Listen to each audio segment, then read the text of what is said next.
Hello dear student, welcome once again to your favourite channel SSCT point. मैं शिवम पांडे एक बार फिर से आज आपके सामने।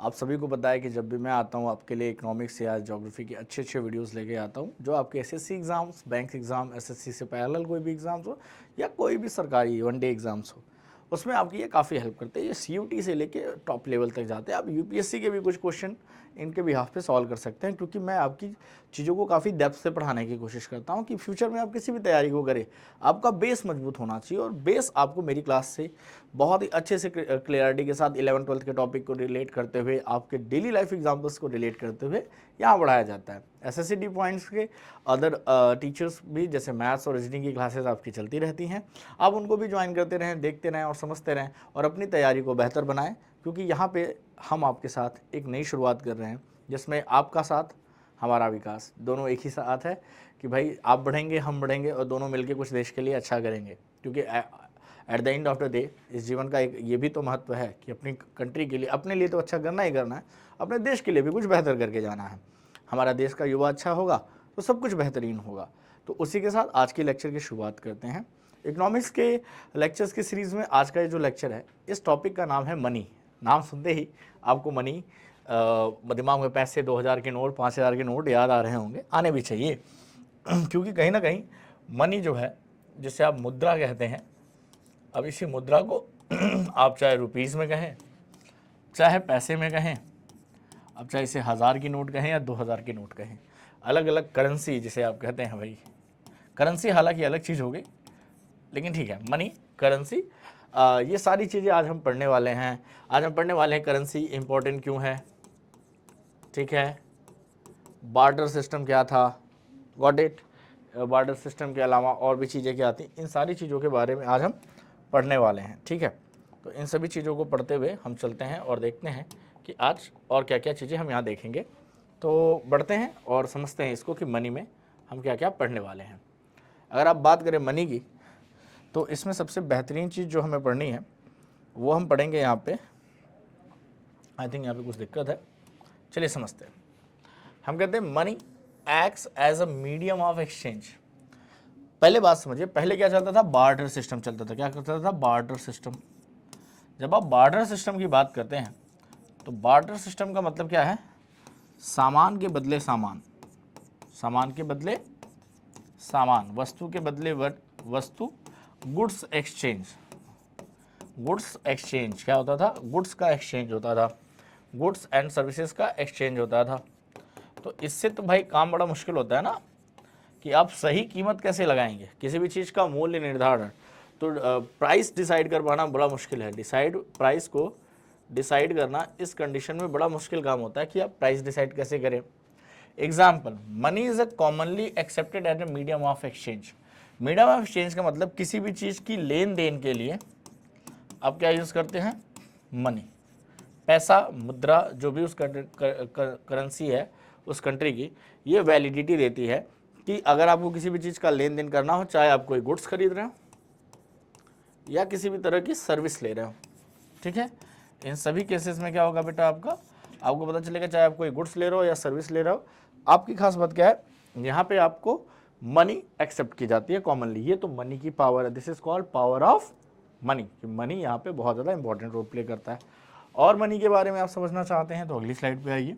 आज मनी को आप बहुत ही अच्छे तरीके से समझने वाले हैं और ये आपको क्या करेगा, एक बेहतरीन वे देगा समझने के लिए, कि एक अच्छी अंडरस्टैंडिंग देगा आपको। ठीक है, तो चलिए इसमें आगे बढ़ते चलते हैं और समझते हैं कि आगे क्या है।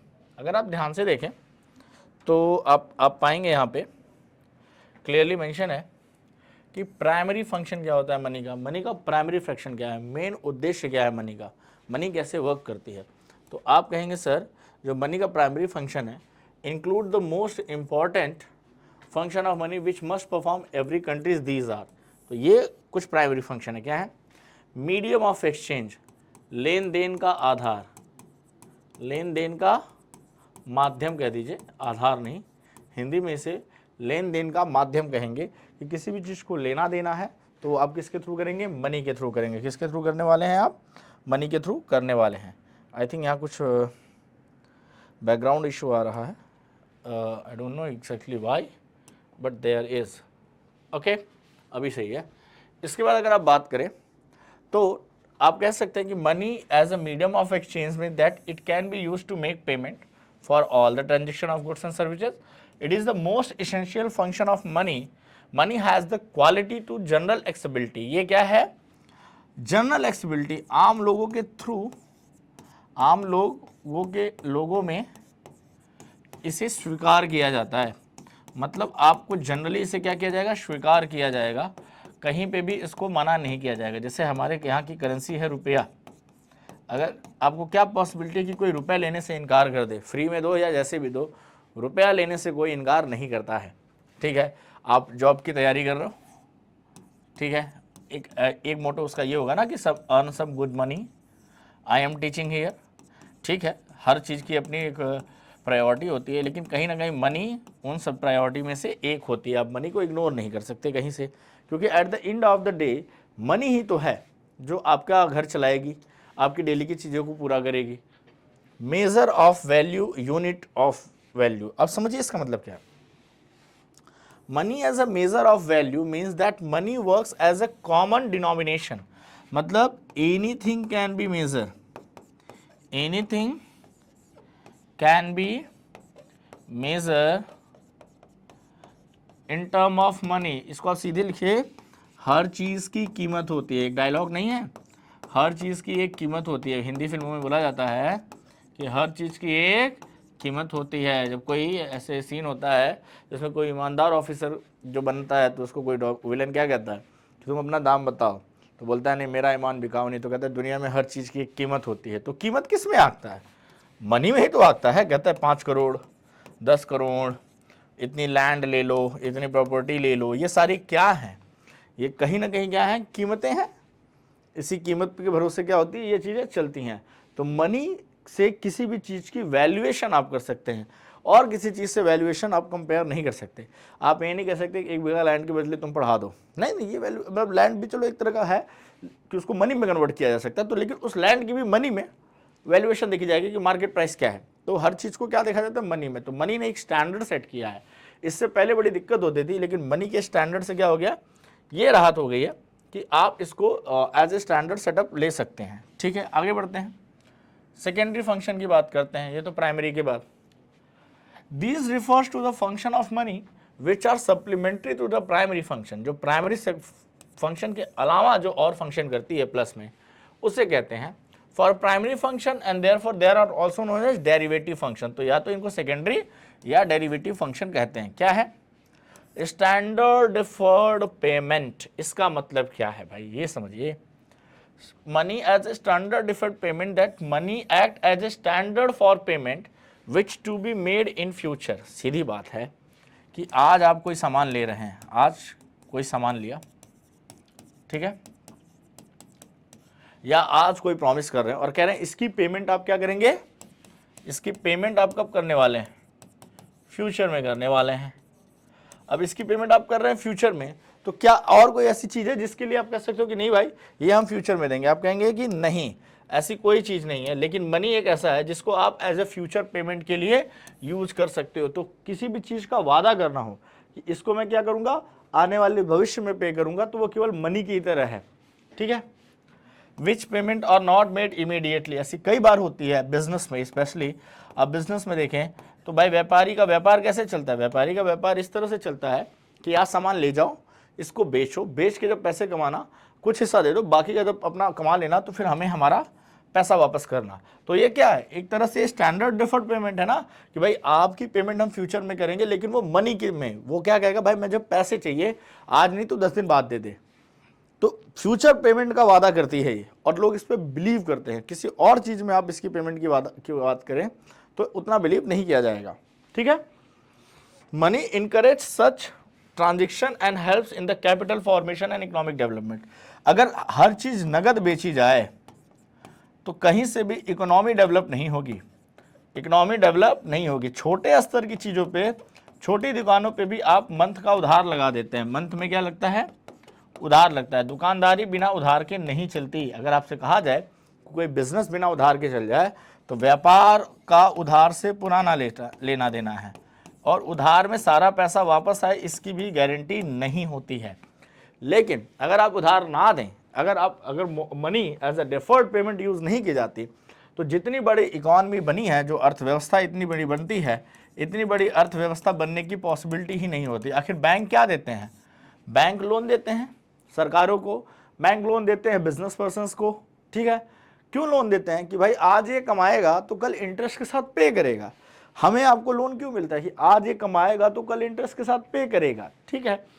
तो अगर इकोनॉमी को डेवलप करना था तो एक स्टैंडर्ड होना चाहिए था जिसको मनी लाया गया, कि मनी जो होगा उस देश की जो करेंसी होगी वो स्टैंडर्ड डिफर्ड पेमेंट होगी। अब विदेशों से कंपनियां आती है, विदेशों से माल मंगाया जाता है, फिर बाद में उनको उनके डॉलर में पेमेंट की जाती है, उनकी करेंसी जो भी करेंसी की डिमांड हो पेमेंट बैक की जाती है। अब वो पहले ही बोले कि सारा पैसा पे करो फिर सामान देंगे तो मुश्किल है। इस हिसाब से तो कोई इंसान घर ना खरीद पाए। होम लोन मिलता है भाई, होम लोन एक तरह का क्या है, यही तो है कि बाद में जो लोन टेकर है वो पे करेगा। अगर आज ये कह दिया जाए कि होम लोन नगद में मिलेगा तो जितना भी कहते हैं रियल एस्टेट कहते हैं ना इसको भाई, रियल एस्टेट की इकोनॉमी ठप हो जाएगी। जितने भी बिल्डर हैं पैसे उठा के बैंक से क्या करते हैं, बनाते हैं। आप भी बैंक से पैसा उठा के क्या करते हो, उस बिल्डिंग से बिल्डिंग खरीदते हो, बिल्डर का मुनाफा होता है वो बैंक को पे करता है, फिर आप अपना पेमेंट करते रहते हो। तो अगर रियल एस्टेट डेवलप हुआ है तो किस रीजन से? इसके रीजन से। कोई भी सेक्टर डेवलप हुआ है तो उसका ये जो सेकेंडरी फंक्शन है ये बड़ा इंपॉर्टेंट फंक्शन है। अगर ये ना होता तो इसकी कोई पॉसिबिलिटी नहीं है कि किसी भी कंट्री की इकोनॉमी इतनी ग्रो कर जाए, क्योंकि मनी के सर्कुलेशन के लिए मनी का मार्केट में होना जरूरी है। और मनी का मार्केट में होना, कैश के फॉर्म में कोई भी बिजनेस बहुत लंबा नहीं चलता, छोटे स्तर पे कैश के फॉर्म में चलते हैं। बड़े स्तर पे बड़ी बड़ी पेमेंट्स करनी पड़ती है, जिनके लिए क्या करना पड़ता है भाई, जिनके लिए बेसिकली हमें करना पड़ता है ये प्रॉब्लम सॉल्व करनी पड़ती है, ठीक है। आगे बढ़ते हैं। Store of value, assets function of money. अब क्या है भाई, मनी को स्टोर करके रखा जा सकता है, जमा पूंजी जमा करके रखा जा सकता है। इसी में तो काला बाजारी आती है, कहा जाता है काला बाजार या ब्लैक मनी तो वही होता है कि जो हद से ज़्यादा जमा करते हैं बिना गवर्नमेंट को टैक्स पे किए, वो तो आपकी ब्लैक मनी हो जाती है। हालांकि ब्लैक मनी की बात नहीं, यहाँ पे बस इतना समझिए कि money as a store value means money can be used to transfer purchasing power present to future, ठीक है। It provide security to individual to meet contingents unpredictable emergency. अगर आपके अकाउंट में पैसा है, अगर आपके अकाउंट में पैसा है तो भाई कभी भी फ्यूचर में आप इसका यूज़ कर सकते हैं, फ्यूचर में यूज़ कर सकते हैं। ऐसा नहीं है कि फ्यूचर में जब आप पेमेंट करने जाएंगे तो कहेंगे हम इस करेंसी को वैलिड नहीं करेंगे, हम इस मनी को नहीं मानेंगे, 2 साल पुरानी है। 10 साल पुरानी नोट हो, 10 साल पुरानी नोट हो, 20 साल पुरानी अगर नोट है अलग बात है। अगर वो रनिंग में है तो सरकार उसके बदले में या लोग इसके बदले इस पेमेंट को एक्सेप्ट करेंगे, इस पेमेंट को मना नहीं कर सकते, ठीक है। फ्यूचर डेब्ट्स, तो भाई इमरजेंसी एंड भविष्य में आने वाले डेट्स को पे करने के लिए आज की करेंसी से आप 10 साल बाद जो डेट्स आपका कंप्लीट होगा उसकी भी तो पेमेंट आप कर सकते हैं, पेमेंट तो कर सकते हैं आप। तो इस तरह से मनी को स्टोर वैल्यू की तरह, घर पे पैसा पड़ा, इमरजेंसी में कोई बीमार हो गया, कोई आपको बड़ा काम करना हो, किसी को फ्यूचर में पेमेंट करनी हो, ये सारी चीज़ें आप उपयोग कर सकते हैं। लेकिन जब बार्टर सिस्टम था तो ये डिफिकल्ट था टू यूज़ गुड्स, क्योंकि पहले तो आप सामान को स्टोर करो, सामान को स्टोर करो जो कि खराब होते हैं। सामान क्या होते हैं? खराब होते हैं। अनाज वगैरह क्या होता है? अनाज होता था, अनाज वगैरह खराब हो जाते थे। उसके साथ साथ अनाज के खराब होने के साथ साथ आप ये कह सकते हो कि भाई इनको स्टोरिंग अगर स्टोर कर भी लेते हो तो स्टोर करने की कॉस्ट बहुत ज़्यादा है। घर में पैसा पड़ा रहे, बेड के नीचे, पलंग के नीचे, अलमीरा में इतना पैसा रखो कि उस पर बिछा के सो, गद्दा बना लो, उससे उसकी वैल्यूएशन में कोई हरास नहीं लगता, घिसावट नहीं आती नोटों में, ठीक है। तो इस तरह से मनी का नेचर अच्छा है। तो मनी को इसी तरह से बनाया है क्या कि लोगों के एक्सेसिबल हो, पेपर करेंसी हो, लोग आराम से बियर कर सके, सेव कर सकें। नोट का पेपर तो ऐसा होता है पानी में भीगने के बाद भी वो गलता नहीं है, वो पेपर उसको रख दो धूप में, सूख के एकदम ताज़ा नोट की तरह हो जाती है। तो आप समझ सकते हो ना कि मनी की बहुत सारी क्वालिटीज़ है, तब इतनी इंपॉर्टेंट है। मनी इंपॉर्टेंट होने की रीज़न से मनी को इंपॉर्टेंट बनाया गया है, उसके नेचर को इस तरह से डेवलप किया गया है कि आपकी इकोनॉमी को, आपकी डेली लाइफ को बहुत आसान करती है मनी। मनी के अलावा किसी और चीज़ का लेन देन होता है। जैसे गांव में आज भी मुझे याद है, हम छोटे थे, अब तो नहीं, तो आइसक्रीम वाला आता था। अगर कोई आप लोग तो रिलेट नहीं कर पाओगे, लेकिन मम्मी बस पूछेगा, आइसक्रीम वाला आता था। अगर आइसक्रीम वाला आया है तो हमने सिटी में वाले में हम क्या करते थे, रुपीस देते थे। गांव में लोग अनाज देते थे, गेहूं चावल, वो पैसे नहीं देते। हालांकि उनका उस आइसक्रीम वाले को रुपीस में उतना प्रॉफिट नहीं है जितना अनाज में प्रॉफिट है। उसका कारण यहाँ पे ये था कि अनाज में वो तौल के नहीं, ऐसे कुछ अमाउंट में ले जाके दे दिया, 2 बर्फ मिल गया। अब वो अनाज वो स्टोर करके 2-4 महीने में महंगा करके बेच सकता, हाँ कि 10 साल बाद नहीं बेच सकता। तो इस तरह से भी चलता था कि अनाज भी दिया जाता था। तो इस तरह से आप समझ सकते हैं कि मनी जो है स्टोर वैल्यू होती है, ये एक स्टोर वैल्यू होती है, इसको स्टोर किया जा सकता है, स्टोर करने में कोई खर्च नहीं आने वाला है, ठीक है। तो कैश के फॉर्मेट में स्टोर आप मनी को जितना चाहे उतना कर सकते हैं। नेक्स्ट बात की जाए money supply. Money supply work कैसे करती है, सवाल यह सप्लाई ऑफ मनी कैसे वर्क करेगी। Supply of money is a stock concept. It refers to the total stock of money of all type held by the people of a country at a particular time। अब समझिए, money एक stock concept है कि मतलब stock का मतलब क्या, कितना इकट्ठा करके आपने रखा है, कितना जमा करके रखा है, या जमा है या आपके पास है। तो मनी एक देश के लोगों के पास, देश के लोगों के पास एक पर्टिकुलर टाइम पे कितना पैसा है, पर्टिकुलर टाइम पे कितना पैसा है, ये मैटर करता है। कितना पैसा है, अगर आपको ये पता हो तो ठीक है, ओके। अब इसमें आता है money supply include only stock of money which is held by the public. लेकिन पैसा किसके पास हो, पब्लिक के पास हो। क्या हो, पब्लिक के पास हो। पब्लिक के पास कितना पैसा है, who demand money not by those who supply money. यहां पे बात आती है कि पब्लिक के पास कितना पैसा है, या सीधी लैंग्वेज में ये जानिए कि जो पैसा छापता है, जो करेंसी प्रिंट करता है, जो पैसा छापता है, जो पैसा छापता है उसके पास कितना पैसा है वो हमारे लिए जरूरी नहीं है, उसे मनी सप्लाई नहीं कहते। मनी सप्लाई में गवर्नमेंट के पास और बैंक के पास जो पैसा है उसे हम इंक्लूड नहीं करते हैं, उसको हम इंक्लूड नहीं करते हैं, ठीक है। यहां लिखा है money supply doesn't include, clear लिखा है, money supply includes only stock of money which is held by the public who demand money. जो पैसे की डिमांड करते हैं, पैसे की मांग को क्रिएट करते हैं कि भाई हमें पैसा चाहिए, rather than that who supply money, ठीक है। तो मनी सप्लाई वाले को हम इंक्लूड नहीं करते हैं, ठीक है। अब भाई जो मनी सप्लाई करता है उसके पास तो करेंसी भरी पड़ी है, आरबीआई जब चाहे करेंसी छापती रहती है हिसाब के हिसाब से। सरकार के पास करेंसी की कौन सी कमी है, लेकिन पब्लिक के पास हमेशा करेंसी की कमी रहती है भाई, हमेशा उसकी लिमिटेशन रहती है, उसकी डिमांड बढ़ी रहती है। तो मनी सप्लाई वही कंसेप्ट है जो पब्लिक के पास पैसा है, ये जानिएगा। अब आते हैं कंपोनेंट्स की, किस तरह से आप चीजों को मेजर करते हैं, आप क्या किस तरह से चीजों को आप मेजर करते हैं मनी को। Components of measurements of money supply, money supply को मेजर कैसे किया जाता है। तो ये देखिए कुछ फॉर्मूलाज हैं, M1 M2 M3 करके मैं बताऊंगा कि जैसे टोटल M1 M2 M3 और M4 करके है। तो पहले समझते हैं M1 में क्या है।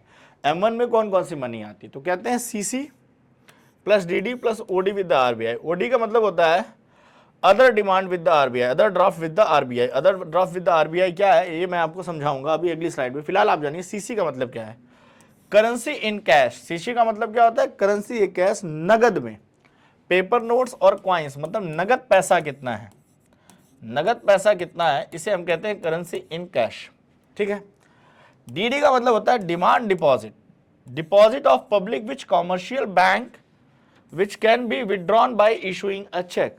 तो भाई आपने बैंक में जो पैसा रखा है, बैंक में एक तो नगद आपकी जेब में है, बैंक में जो पैसा रखा है दुकानदार के गल्ले में है, वो सारा है जो बैंक में पैसा है, जिसको आप चेक से निकाल सकते हो, जिसको आप जब चाहे आप चेक से निकाल सकते हो। किससे, आप जिसको चेक से निकाल सकते हो उसे हम कहते हैं, जिसको आप चेक से निकाल सकते हो वो होता है, ठीक है, उसे DD कहते हैं।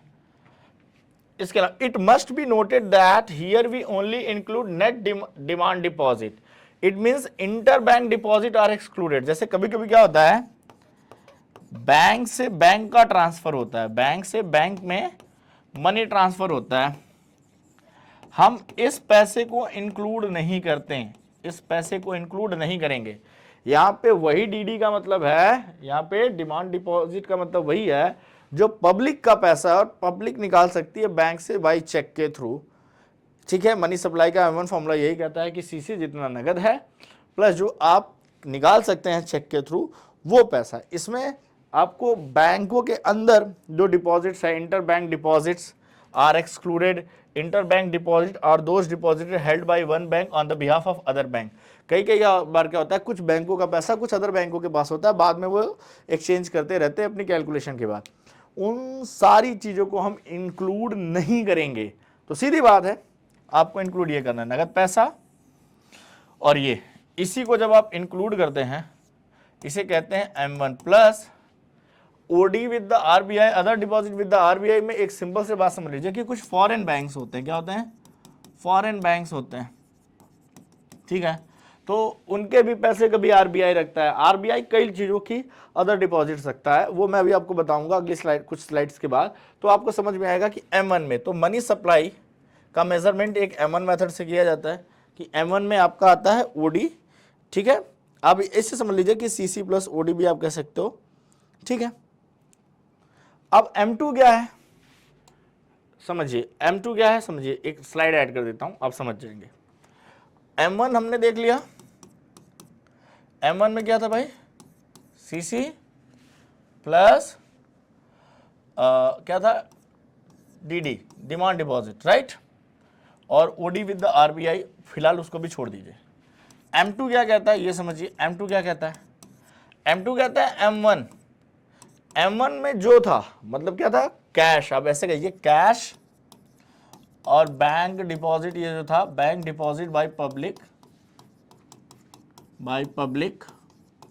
के द्वारा बैंक डिपॉजिट जो चेक से निकाला जा सके, जो चेक से निकाला जा सके ऐसा, ठीक है, ये हो गया हमारा, ये M1 है मनी सप्लाई का पहला मेजरमेंट।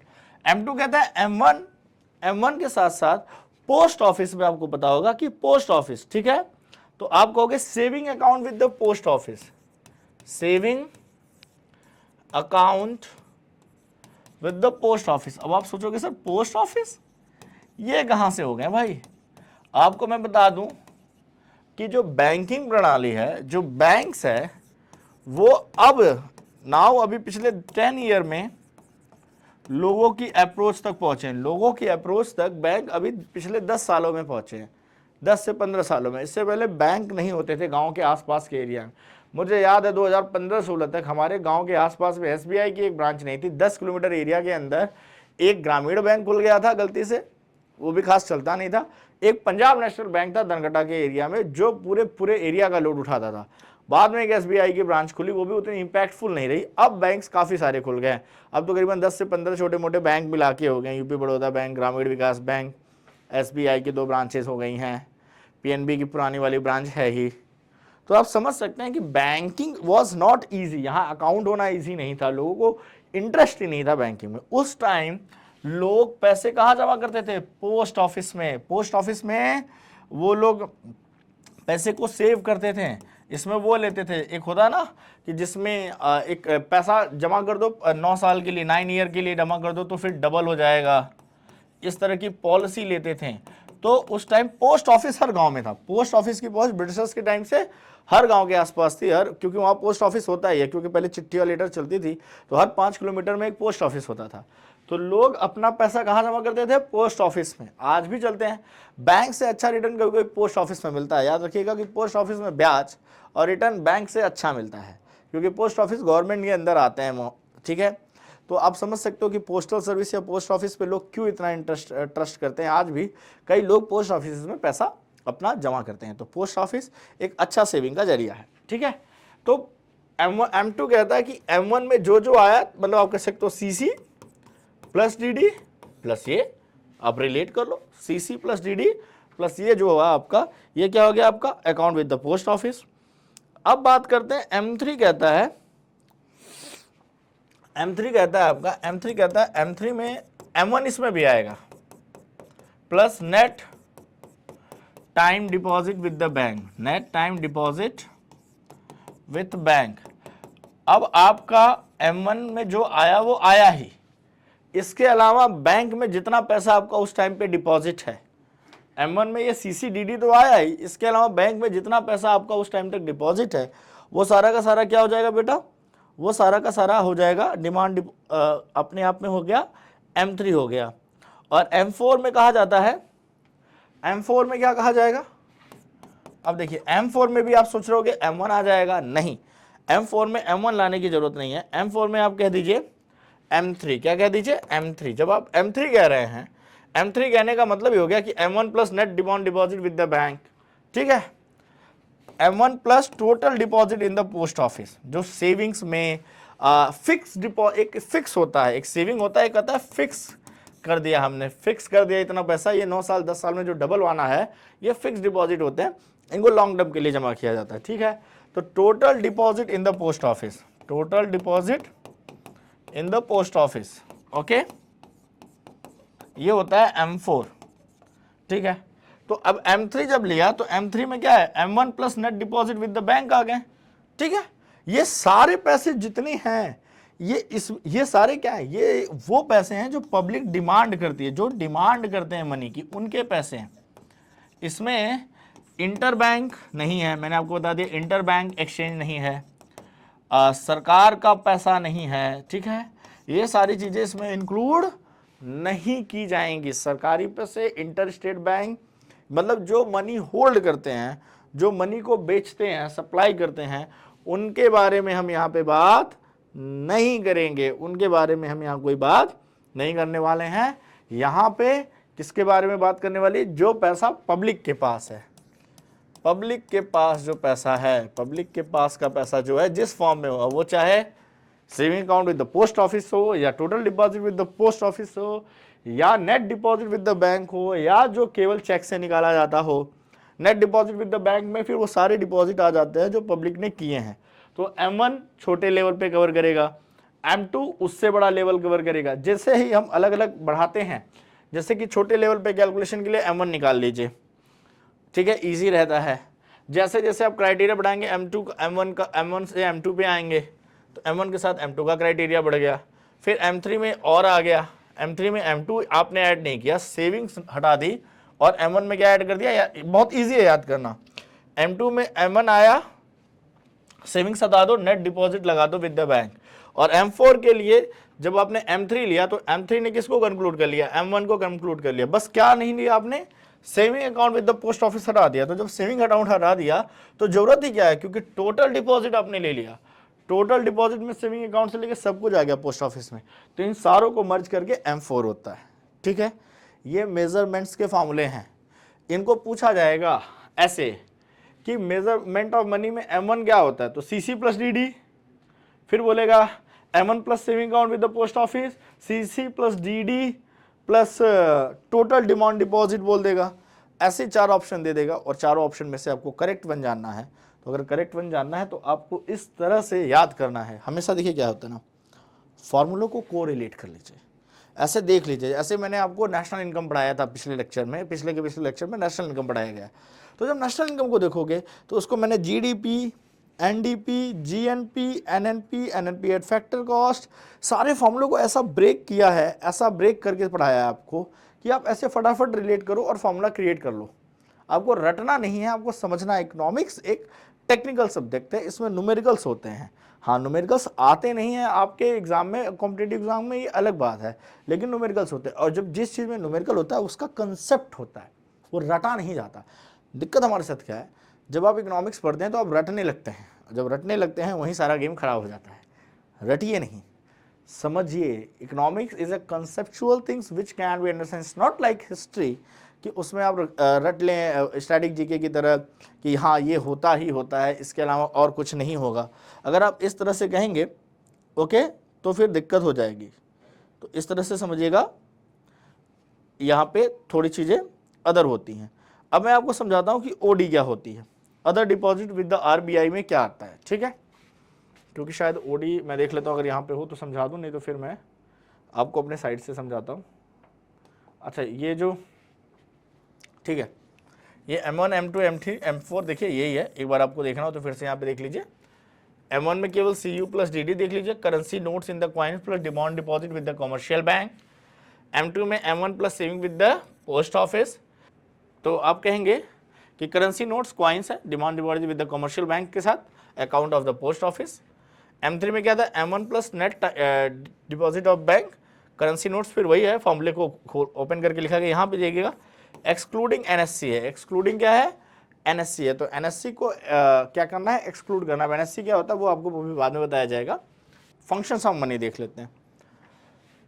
मीडियम ऑफ एक्सचेंज है, हमने पढ़ लिया। Money eliminate the power of double coincidence wants and makes exchange of goods.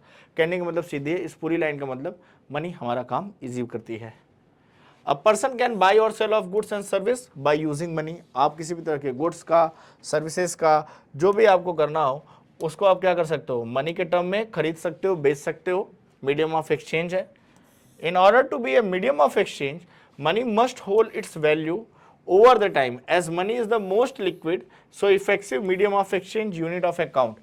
सबसे बड़ी बात क्या है कि मनी को आप किसी भी टाइम यूज कर सकते हो, किसी टर्म में यूज कर सकते हो, क्योंकि वो बहुत ज़्यादा लिक्विड है। लिक्विड का मतलब क्या, सीधे कैश में ही होती है। तो कैश, लिक्विडिटी का मतलब जो सीधे लेन देन में लाया जा सके एज ए कैश फॉर्म में। तो मनी तो अपने आप में कैश फॉर्म में होती है, अगर वो कैश फॉर्म में है तो सबसे ज़्यादा लिक्विड है। सबसे ज़्यादा लिक्विड है तो कोई दिक्कत ही नहीं है, ठीक है। It acts as a common measure of value of goods and services being exchange. तो सीधी बात है, एक्सचेंज का मैक्सिमम प्रोसेस कॉमन जनता में मनी के थ्रू होता है। It is the scale by which other values, और ये क्या है, किसी भी गुड्स की वैल्यू, किसी भी गुड्स की वैल्यू मेजर की जा सकती है किसमें, मनी के टर्म में, ठीक है। मनी के टर्म में किसी भी गुड्स की वैल्यू को मेजर किया जा सकता है। स्टैंडर्ड डिफर्ड ऑफ पेमेंट मैंने आपको समझा दिया कि स्टैंडर्ड डिफर्ड ऑफ पेमेंट क्या होता है। It means money acts as a future payment, ठीक है, और एक कन्वीनियंट मेथड है, सबसे आसान तरीका है पेमेंट का, आसान तरीका है पेमेंट का, ठीक है। अब बात करते हैं divisibility and fungibility of money. Divisibility, it state that money can be broken into smaller. जी हाँ, 2000 की नोट को अब भले बंद हो गया, लेकिन 500 की 4 नोट, 100 रुपए की 20 नोट, इस तरह से ब्रेक कर सकते हैं। Fungibility, it is the interchangeable nature in money. It means the money is same, all money is same. भाई बस यही है ना कि $1 तुम्हारा क्या है, 80 से 82 रुपए के बराबर है, ठीक है, 82 रुपये पे कर देंगे $1 के बदले में। लेकिन क्या है, ये चेंजेबल है, इसका एक्सचेंज करना इजी है। तो मनी किसी भी कंट्री की हो, मनी मनी होती है, पैसा पैसा होता है, बस उसकी वैल्यूएशन में अगर डिफरेंस है तो उसकी वैल्यूएशन के अकॉर्डिंग हम क्या करेंगे, एक्सचेंज कर लेंगे उससे, उसमें कोई दिक्कत नहीं है। ये तो आसान काम है, इसमें कोई दिक्कत खास नहीं आती। M1, M2, M3, M4 हमने देख लिया।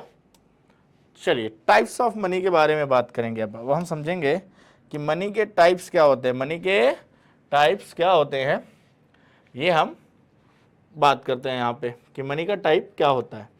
मनी के टाइप में अगर आप बात करें तो कई तरह टाइप की मनी होती है। सबसे पहले बात करते हैं कमोडिटी मनी।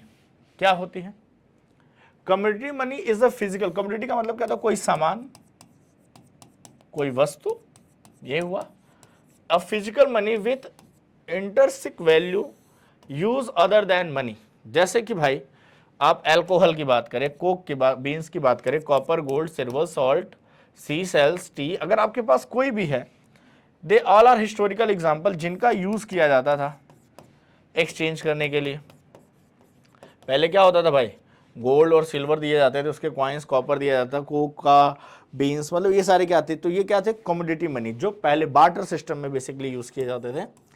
बार्टर सिस्टम में ये बहुत ज़्यादा यूज़ किए जाते थे, जहाँ पे आपको पैसे देने होते थे, अगर पैसे देने हैं तो आपको क्या करना है, इनका उपयोग कर सकते हैं।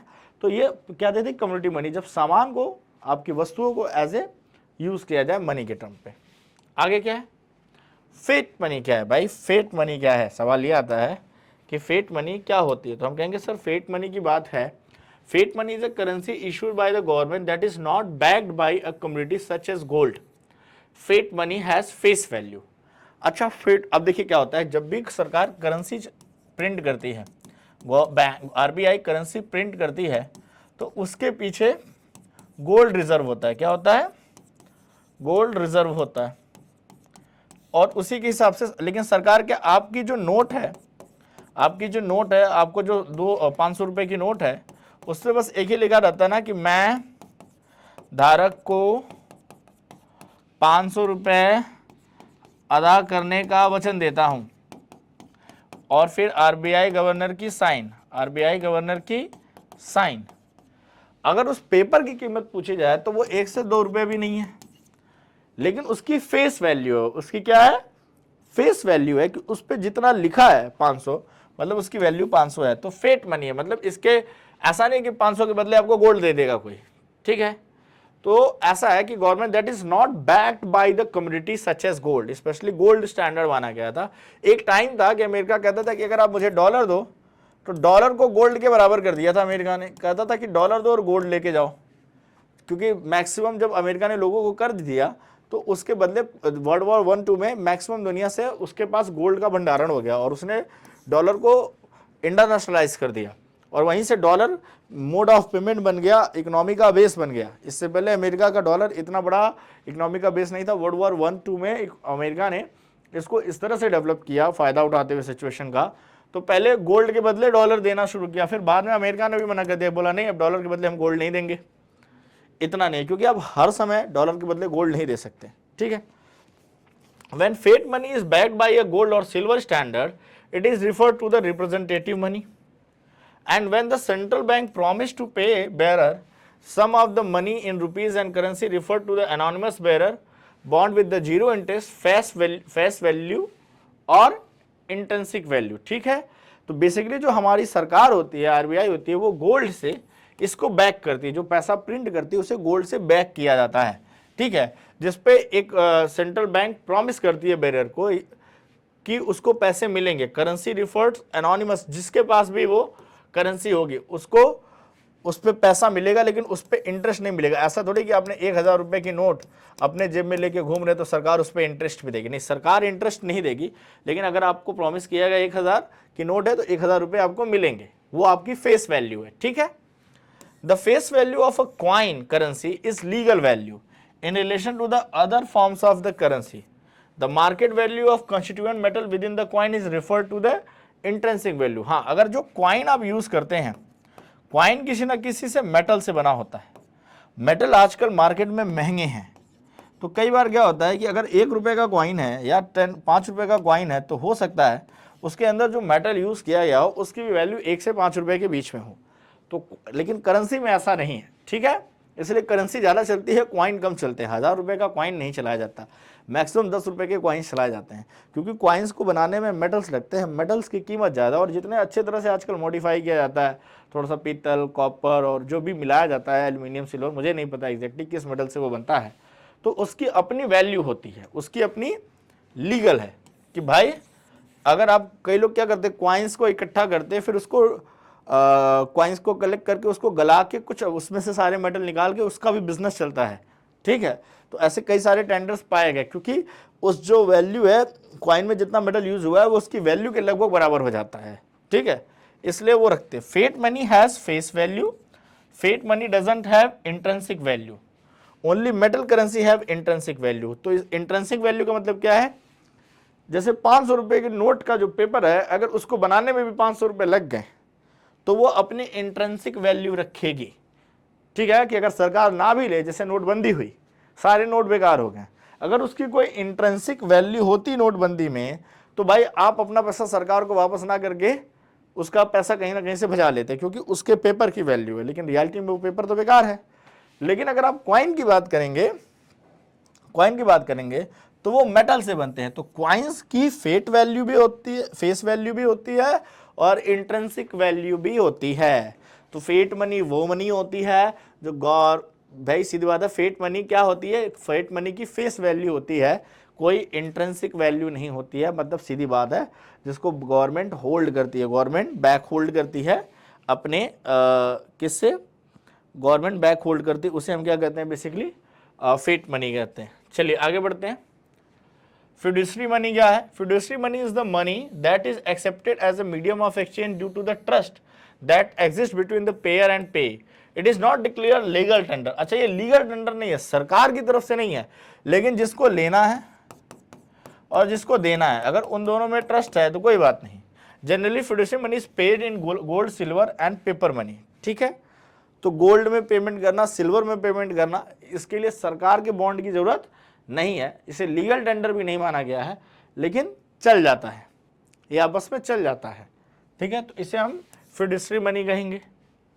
लीगल टेंडर मनी क्या होता है? Any form of payment recognised by a government that is used to pay debts और financial obligation such as tax payment is consider legal tender. जो आप करेंसी यूज करते हो, जो करेंसी आप यूज करते हो वो क्या है बेटा? जो करेंसी हम यूज करते हैं वो है legal tender money. Legal tender का मतलब सरकार उसमें कहती है, सरकार में वहां पे भाई आरबीआई के गवर्नर की साइन होती है, आरबीआई की गवर्नर की क्या होती है? साइन होती है। और उस साइन से कंफर्म हो जाता है कि भाई किसी भी केस में ये पैसा, इसके बदले में आरबीआई मुझे पैसा देगी, ये पूरे कंट्री में एक्सेप्ट किया जाएगा। अदर काइंड ऑफ करेंसी को एक्सेप्ट करे या ना करे, तो गवर्नमेंट जो टैक्स लेती है इसी फॉर्म में लेती है। किसी भी तरह का फाइनेंशियल पेमेंट करना है, किसी तरह का डेट पेमेंट करना है, बैंक को पेमेंट करना है, बेसिकली आप लीगल टेंडर मनी में, जैसे जो हमारी लीगल टेंडर मनी में रुपीज़ है, कहीं की डॉलर है, कहीं की कुछ है, तो हर एक कंट्री की करेंसी होती है और वहाँ की करेंसी क्या होती है? उसकी लीगल टेंडर मनी होती है। इसी में सरकार पेमेंट लेती है, सरकार इसी को वैलिड मानती है। बाकी आप अपनी सहमति से जैसे पेमेंट कर लें, लेनदार और देनदार के बीच में आपस सहमति में किसी भी तरह की पेमेंट हो सकती है। क्रिप्टो करेंसी का नाम सुना होगा, जिसे आप वर्चुअल मनी कहते हैं, जो रियलिटी में टच करने के लिए एग्जिस्ट तो नहीं करती है, और हालांकि ये लीगल टेंडर नहीं है। ये लीगल टेंडर की तरह मैक्सिमम लीगल टेंडर मनी की तरह मैक्सिमम गवर्नमेंट ने इसको एक्सेप्ट नहीं किया है, क्योंकि ये वर्चुअल करेंसी है, ये आर्टिफिशियल करेंसी है भाई, जो आज के मार्केट में आई है। तो समझ लीजिए, crypto currency is a type of digital asset that is based on the network of distributed across many computers. तो ये कंप्यूटर्स की बनाई हुई अपने आप में है, बस इतना जानिए, इसके बारे में बहुत ज़्यादा डिटेली मुझे भी नहीं पता, लिटिल बिट पता है, वो आपने भी सुना होगा। बिकॉज ऑफ डिसेंट्रलाइज स्ट्रक्चर, क्योंकि अभी कंप्यूटर बेस्ड है और इसका स्ट्रक्चर कोई सेंट्रलाइज नहीं है जिसमें गवर्नमेंट का कंट्रोल हो। गवर्नमेंट किसी चीज़ को लीगल टेंडर कब बनाती है? जब उसका कंट्रोल गवर्नमेंट के हाथ में हो। यहाँ पे गवर्नमेंट के हाथ में इसका कंट्रोल है नहीं। अब क्योंकि गवर्नमेंट के हाथ में इसका कंट्रोल है नहीं, तो गवर्नमेंट इसको इंडिपेंडेंटली, गवर्नमेंट और सेंट्रल अथॉरिटी इसको कभी भी वैलिडिटी नहीं देती है। Crypto currency is not widely accepted as a money owing of their lack of legal tender status. तो क्योंकि इनको सरकारों ने, किसी भी सरकार या फाइनेंशियल इंस्टीट्यूशन ने कोई वैलिडिटी नहीं दी है, इसलिए इसको वाइडली एक्सेप्ट नहीं किया जा सकता। Presently there is a no regulation that regulates crypto currency in India. India में तो नहीं है। हाउएवर, इसकी ओनरशिप, क्रिप्टो करेंसी रखना इनलीगल नहीं है, इसको रखना इलीगल नहीं होता। तो आप क्रिप्टो करेंसी रख सकते हैं। बिटकॉइन जैसा कुछ चला था, आपने सुना होगा, और आज तो इसकी कीमत बहुत ज़्यादा है। इसमें क्या लिमिटेशन है, सरकारों ने क्या रूल निकाले नहीं पता।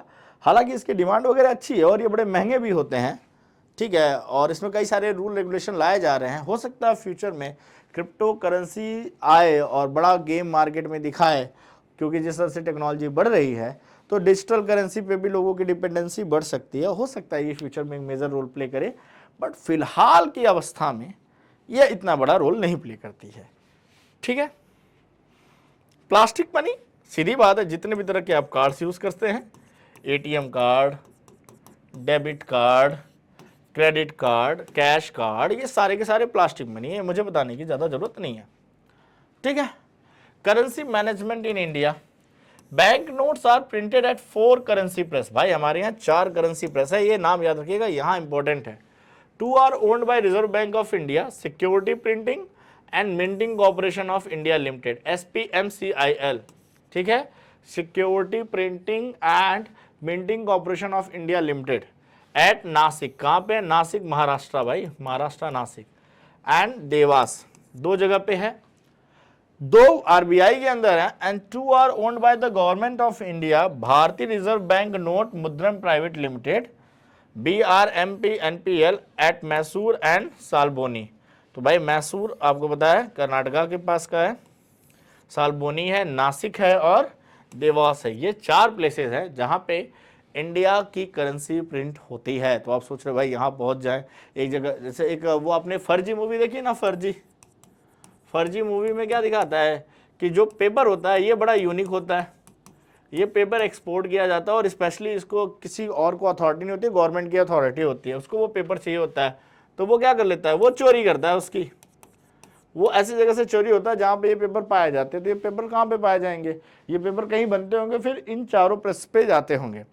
लॉट के लॉट नोटों की छपाई होती है, और इन करेंसी की जो छपाई होती है वो आरबीआई के गाइडलाइन के अनुसार होते हैं कि कितनी नोटें छापी जाएं, और इस पर इतना प्रोटेक्शन तो होता होगा कि कोई वहाँ से नोट लेके ना आ पाए। ठीक है, ऐसा होता तो छापने वाला बहुत सारा पैसा लेके आता, फिर मार्केट में इन्फ्लेशन फैला देता और मार्केट में पैसा ही पैसा होता। ठीक है, जाली नोटों से क्या होता है, इन्फ्लेशन की सिचुएशन आती है।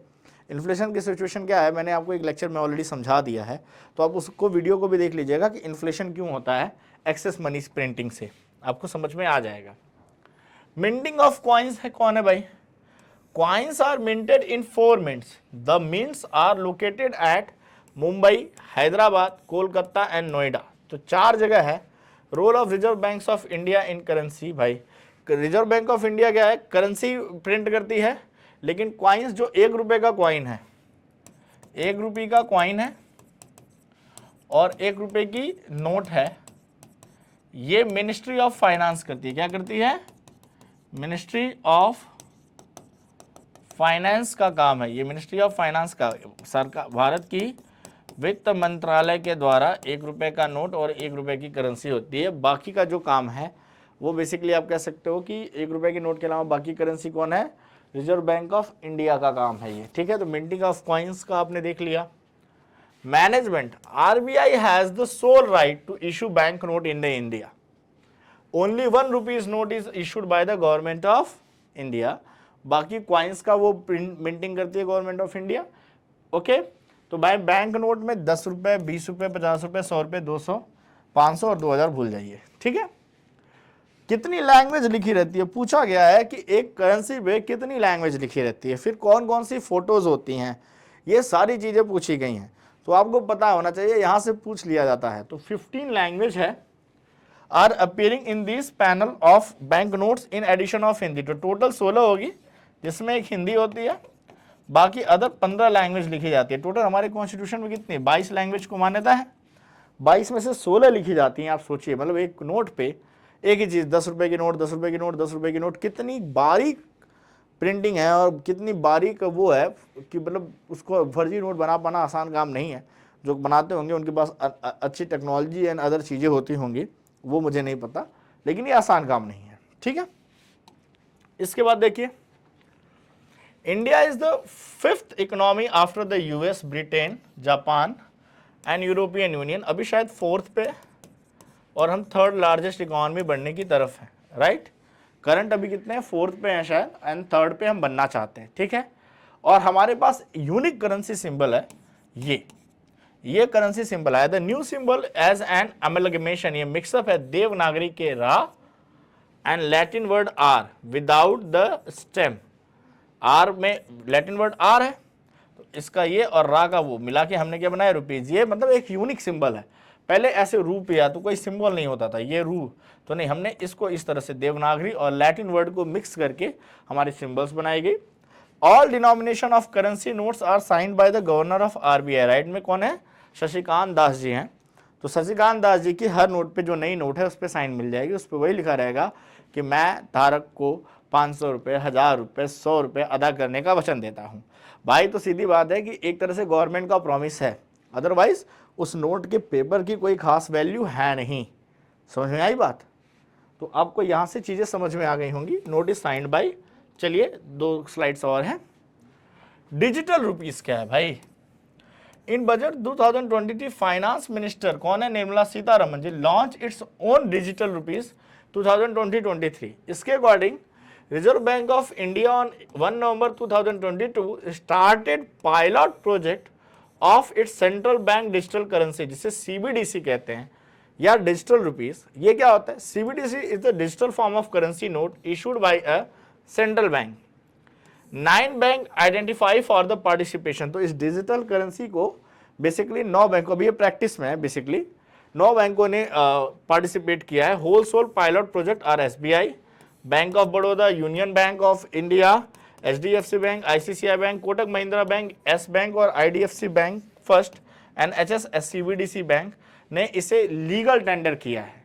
इसे लीगल टेंडर पे इन 9 बैंकों में प्रैक्टिस की जाती है। तो आप डिजिटल करेंसी जो कि इंडिया ने, देखिए सीधी बात है यार, इंडिया ने ना डिजिटलाइजेशन पे बहुत ज़्यादा फोकस किया। ये जो यूपीआई आई है, unified payment system, unified payment identity, UPI I है, इसने कितना काम आसान कर दिया। आपको मानेंगे नहीं, यूपीआई के लिए आपको कोई पेमेंट नहीं करनी पड़ती, कोई एक्स्ट्रा चार्ज लगते हैं। अगर आप अपना बैंक स्टेटमेंट उठा लें तो आपके दिन में कम से कम 4 5 6 7 9 10 तरह के यूपीआई के छोटे छोटे ट्रांजेक्शन आपने 10 रुपये 5 रुपये के कर रखे हैं। सोचिए 10 रुपये 5 रुपये की कैलकुलेशन इतनी आसान नहीं होती होगी बैंकों के लिए। किसी ने कोई दिन में 10 रुपये खर्च करा तो उसके बैंक में 10 रुपये पहुंचना चाहिए। हालांकि वो इंटर स्टेट ट्रांजेक्शन है, उसको एक्यूमुलेट करके डेटा भेजा जाता है और उसमें बहुत ज़्यादा गड़बड़ी नहीं होती, थोड़ी बहुत कभी कभी यूपीआई में गड़बड़ी पाई जाती है। आज तक मेरे यूपीआई में मुझे कोई गड़बड़ी नहीं मिली है, पिछले 3-4 सालों से यूज़ कर रहा हूँ। तो आप धीरे धीरे समझिए ना कि बाकी यही कई सारी कंट्रीज हैं, जैसे आप वहीं पाकिस्तान में चले जाइए, ऐसा सिस्टम नहीं है। यूपीआई जैसा सिस्टम पाकिस्तान में नहीं है। हमारे यहाँ एक छोटी से छोटी लारी वाला भी, जब गवर्नमेंट लेके आई यूपीआई, तो किसी ने कहा कि लोग टमाटर या लारी वाले से, भाई रेडी वाले से कैसे सामान खरीदेंगे यूपीआई से, ऑनलाइन पेमेंट 5 रुपया कैसे करेंगे। गवर्नमेंट ने कहा, बैंक ने कहा हम कर देंगे, और हुआ। आज आप 5 रुपये 10 रुपये 15 रुपये, यहाँ तक कि कई बार आप 5 रुपये 10 रुपये कैश देने जाओ तो लोग बोलते हैं यूपीआई कर दो, कैश नहीं है। लगभग में हम कैशलेस हो गए हैं। कैशलेस होने से भाई अब क्या है, कैशलेस होने से कभी दोबारा नोटबंदी हो तो आप परेशान नहीं होंगे, हर जगह कैशलेस के ज़माना चलता रहेगा। लगभग में हर जगह यूपीआई निकल गई, कई सारी कंपनियां पेटीएम से लेके, गूगल पे से लेके, फ़ोन पे से लेके, बजाज पे, लगभग में इतने पे चल गए हैं आप सोच भी नहीं सकते। और सभी ने एक क्रांति लाई। इससे क्या हुआ, नया सेक्टर डेवलप हुआ, नया सेक्टर डिजिटल करेंसी का डेवलप हुआ। लोगों को डिजिटलाइजेशन की आदत हो गई, कैश कैरी कम करना पड़ा, एक्सचेंज आसान हुआ, फ़ोन से टैप किया। पहले मतलब अदर सिस्टम चलते थे जिसमें बैंक अकाउंट का होना।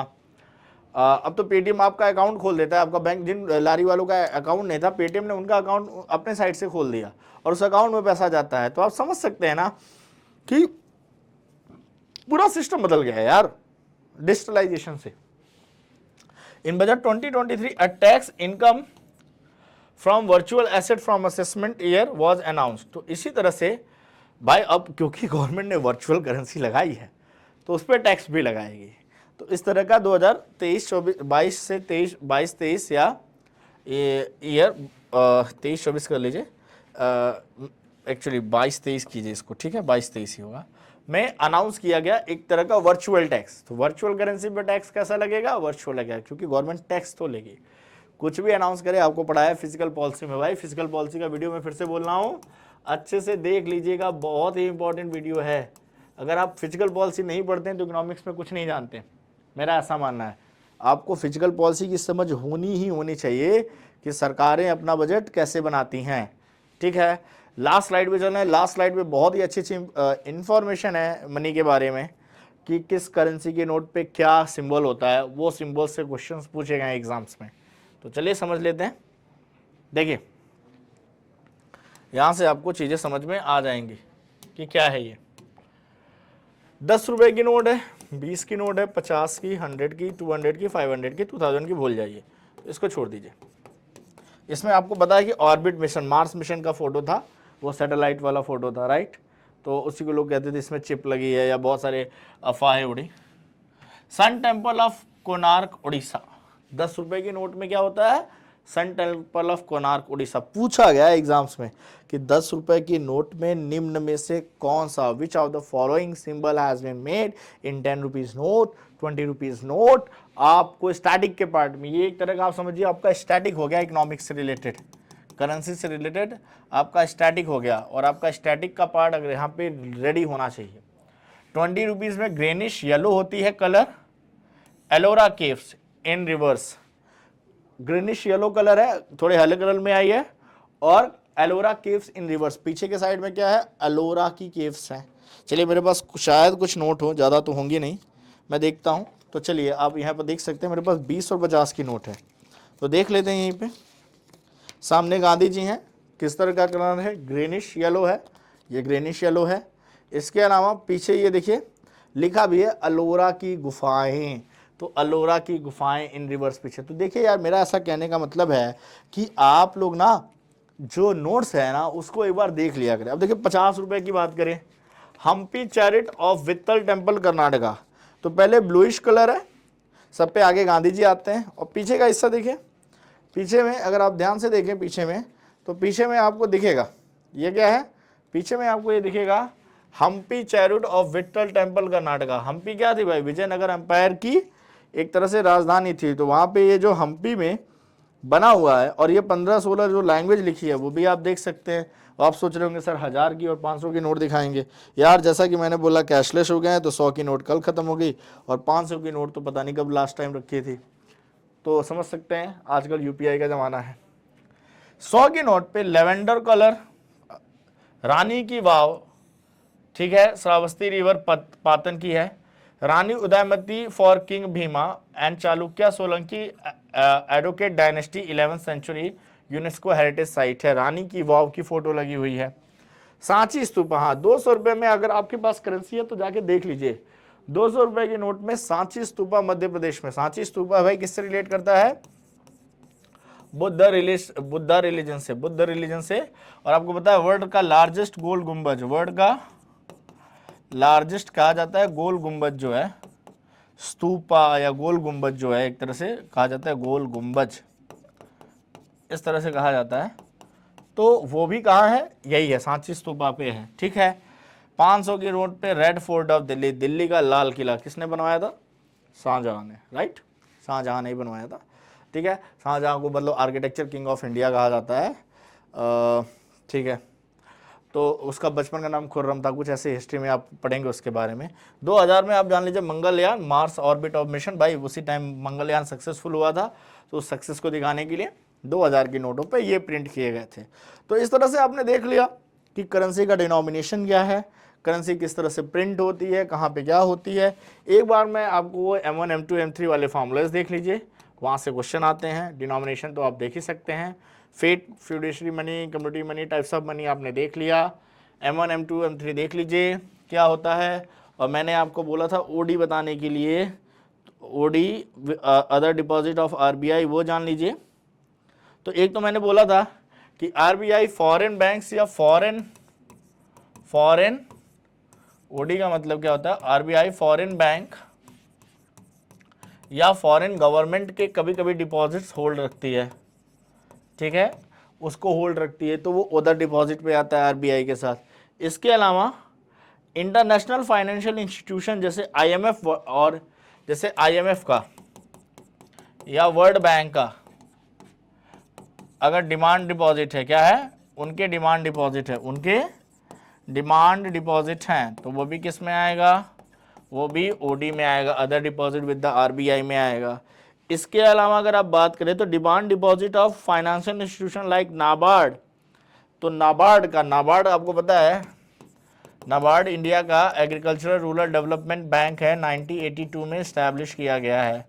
तो नाबार्ड का भी अगर डिमांड डिपॉजिट है, इन सभी का डिमांड डिपॉजिट, ठीक है, अगर नाबार्ड का भी डिमांड डिपॉजिट है वो भी RBI होल्ड करती है। तो यही है RBI, OD with the RBI का मतलब यही होता है अदर डिपॉजिट, ठीक है।